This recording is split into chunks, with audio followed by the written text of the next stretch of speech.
What's up? Welcome to Speedy Low Effort Reviews.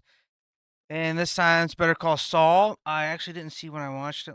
I finished it up for the first time back in end of November this year. And I originally watched the first two seasons when it was coming out, or three. I think it was three, because I saw what happened. Spoilers. I saw what happened to Chuck, and then I had to wait for a new season. So and then I totally forgot. I never kept up with it, and then I dropped, and I basically just didn't know if I was ever going to watch it. But due to circumstances, I did end up watching it, and absolute cinema, no notes.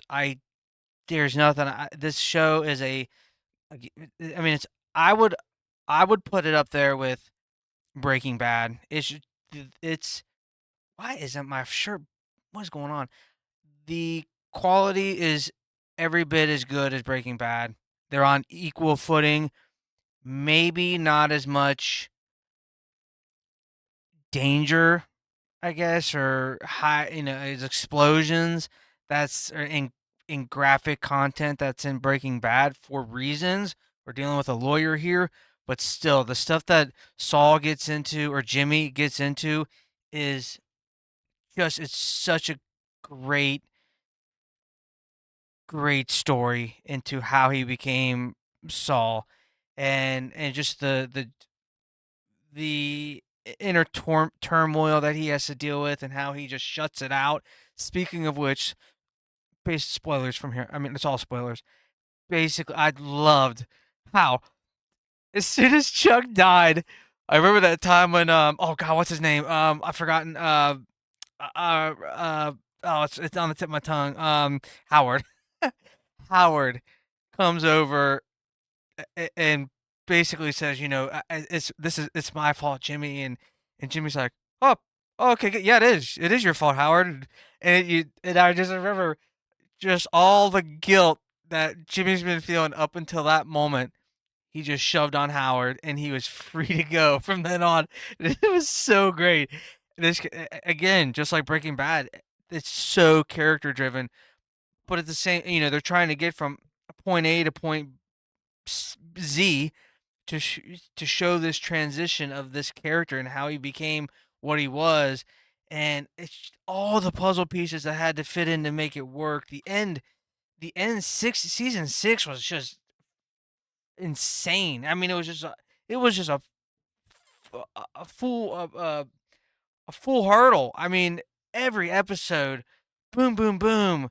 The whole scene with Nacho. Oh my, like class act. Like that was insane. The fact that he, one last poke towards wheelchair Hector, and then he decided to take it, take himself out. Kim Wexler, Rhea Seahorn, phenomenal. It's no wonder she got the pluribus gig. It's just phenomenal how because of her, she's the one. And from day one, I never would have guessed that she's the one who enabled Jimmy. I mean, without her, there'd be no Saul Goodman.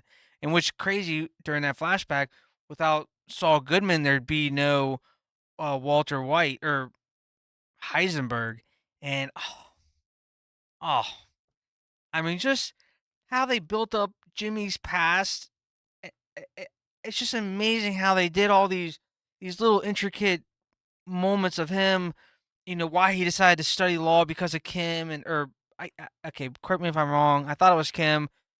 Maybe it was. I think it was really Kim, but it was kind of alluded to that it could have been Charles as well. But um, and then Lalo sneaking around trying to find the super lab excavation, and Mike had to actually kill the German, and how that impacted him, and how all these events changed these characters to the ones we know in Breaking Bad, and it was a master class in TV.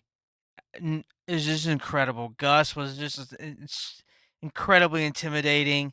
Lalo, every character was awesome. I love all the little stunts Jimmy does with the strip, discrediting Howard. What a tragic end, and how everyone thinks he's a cokehead in the end or crackhead. cocaine. Just absolutely incredible series. Uh, I'm sure I'll rewatch it eventually. So yeah, what else can you say? If you haven't watched it yet, highly, highly, highly recommend it. Um, great show. A lot of fun. You know, we see some stuff in the courtroom. We see some stuff, some graphic content. So it's got everything for real. All right, that's it. I gotta stop talking about it later.